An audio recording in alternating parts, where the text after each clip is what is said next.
We gotta turn that off. What is we don't want to get copyrighted. And of course, you know how that goes.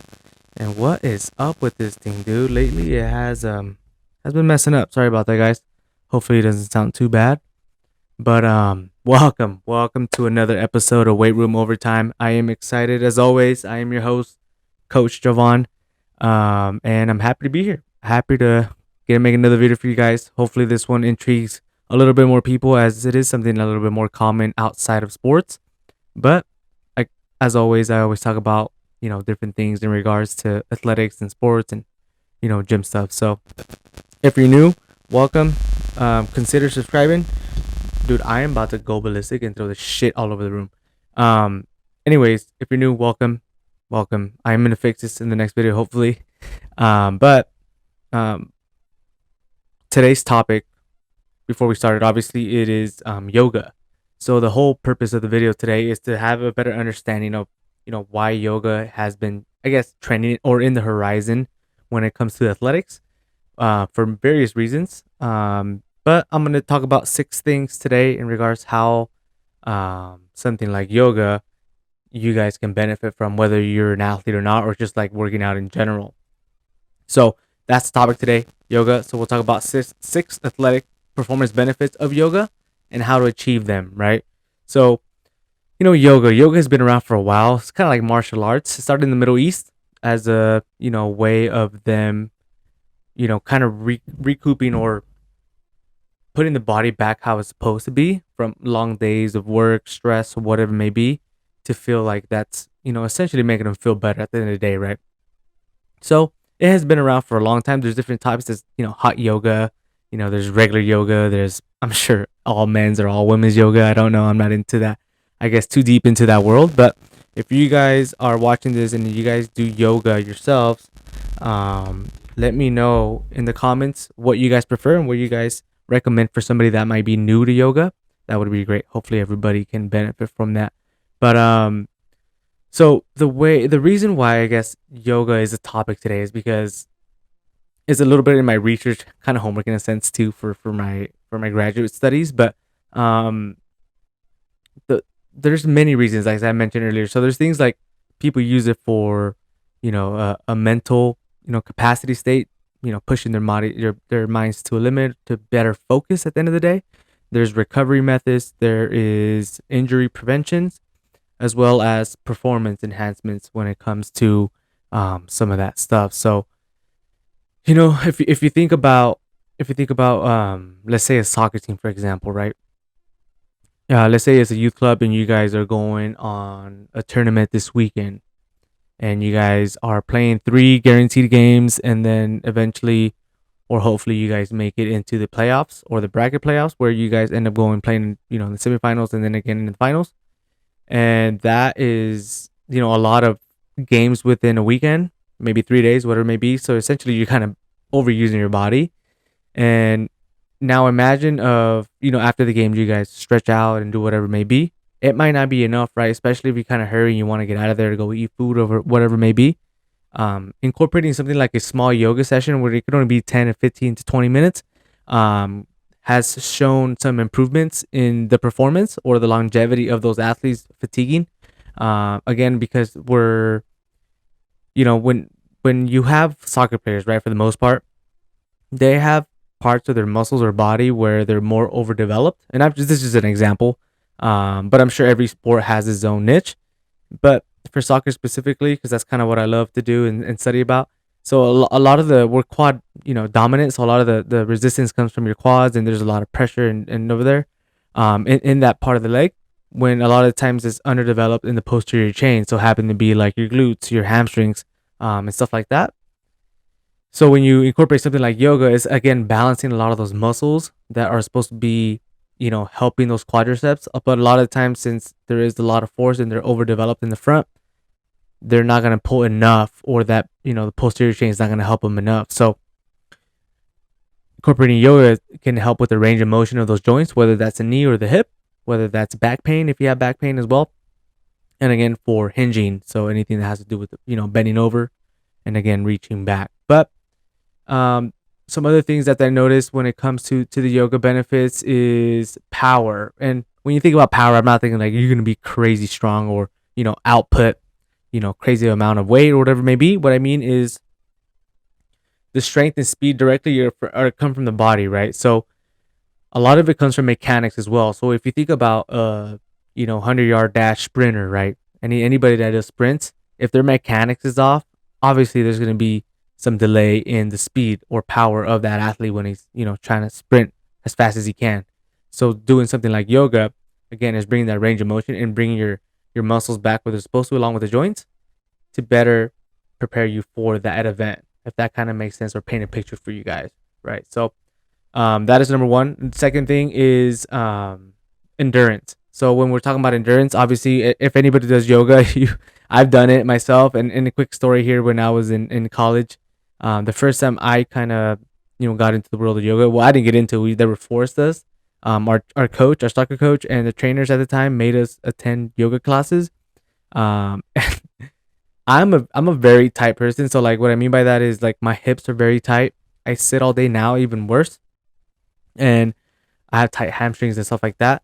So doing some of the poses or some of the stretches obviously is gonna, make your whole body work. Essentially, you're gonna use some muscles and some energy there.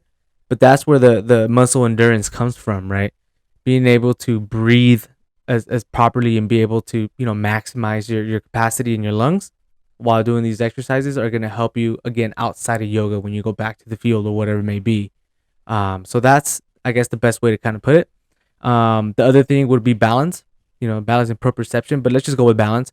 So it's going to help you build awareness, including the balance and stability. So being in some of these positions, like where you're standing on one leg, or if you're, doing a good morning, or if you're doing a single leg kickback, or whatever it may be, and then the hand in position, those positions, believe it or not, it's helping that core strength, right? And a lot of athletes use their core to be able to run faster, turn sideways, turn around 360, right? And be able to sprint. Comes a lot from the trunk rotations, right, of the trunk. So, working on the stability of those muscles, again, they're gonna translate to the field to better, you know, keep yourself balanced. So when you think about a position, and I just always refer back to soccer, and hopefully you guys are soccer players or enjoy soccer, but again, when somebody's gonna give you that shoulder shove or push or whatever, again, if you have a strong core and a strong base and a strong trunk, they're not gonna get you out of the way. Same thing for basketball, right? When they're trying to shield you and stuff like that. Every sport has some sort of balance, whether that's baseball where you're trying to reach for a ball, trying to throw from a different position.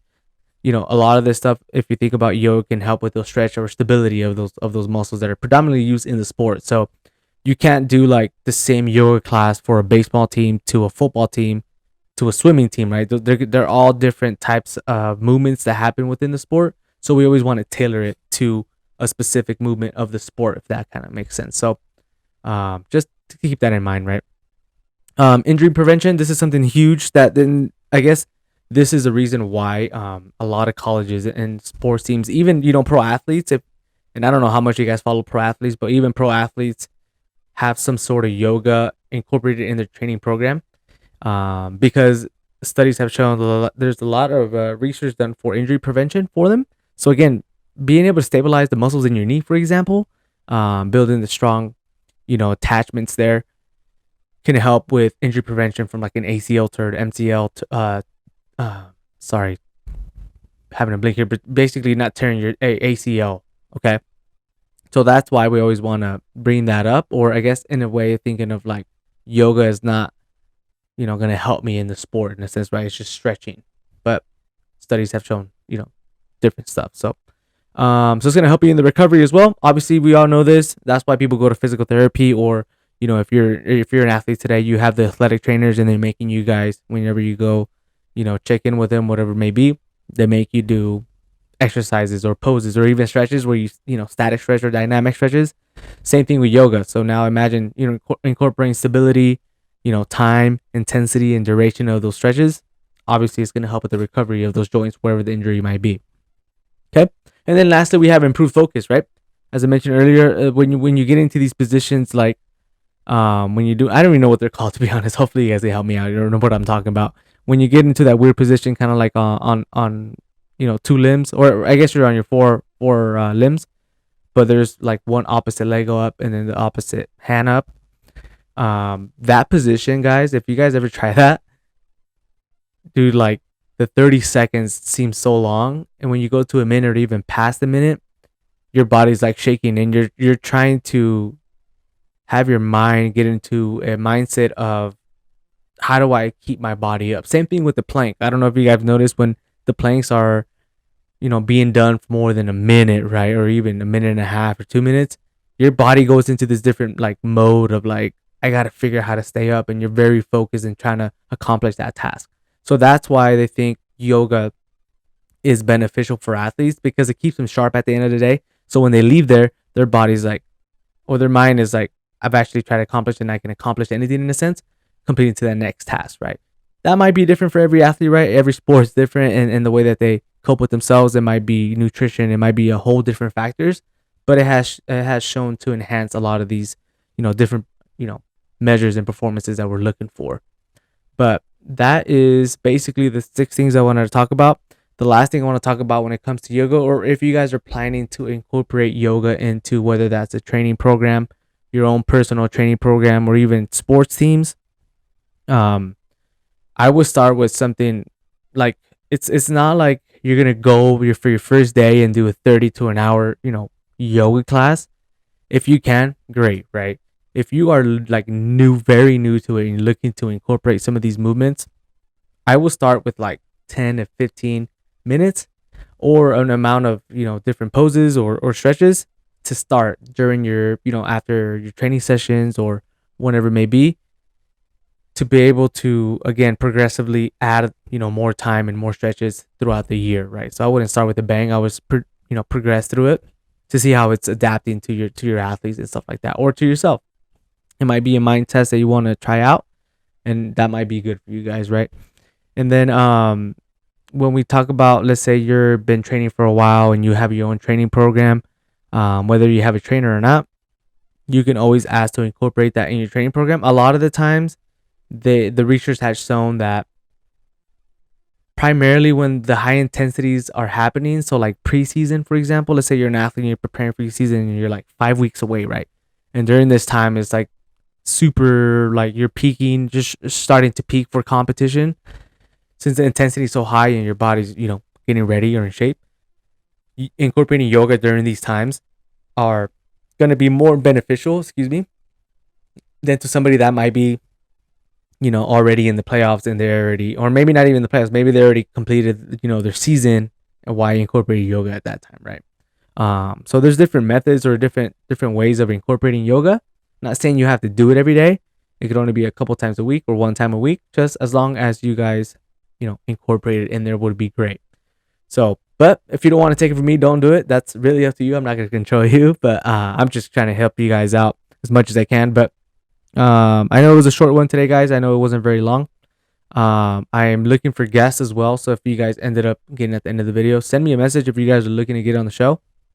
I love to interview athletes, coaches, trainers, anybody that's within the fitness industry to help, answer some questions if you guys have any, right? So you could always feel free to inbox me or send me a message, and I'd love to help out. Don't forget to subscribe, like, share my videos. I know they are a start, but one day you're gonna have kids. If you guys have kids, you're always looking for new methods, or what's the science behind things when it comes to training athletes at a very young age, and how do they progress throughout different stages of life, right? I'm your man. So if you guys are looking for a trainer or a coach, I can also do it. Obviously, I won't be able to do it in person because I live in Montana now. But as always, thank you for watching. Don't get sick. Wash your hands. And I'll see you guys in the next one. Peace out.